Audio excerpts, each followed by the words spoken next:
রবীন্দ্রনাথের মাথায় এসেছিল যে একটা বিশ্বভারতী করতে হবে, যাকে তিনি প্রথম লিখিত চিঠিতে জানিয়েছিলেন মনের কথা, তিনি হচ্ছেন রথীন্দ্রনাথ। রথীন্দ্রনাথ জানতেন রবীন্দ্রনাথকে, রবীন্দ্রনাথও জানতেন রথীন্দ্রনাথকে। একদম।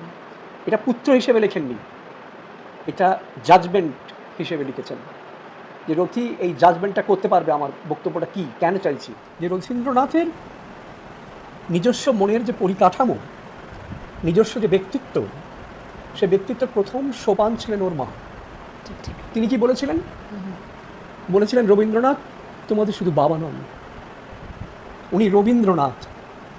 এটা মনে রাখবে যে তিনি বাইরে যাবেন, বিদেশে যাবেন, এবং বাবার খুব ইচ্ছে, ওই যে রবীন্দ্রনাথের খুব ইচ্ছে, মৃণাল, তুমি কথাটা মনে রাখতে হবে, কিন্তু বারবার বারবার বারবার ওরা আসবে ফিরে।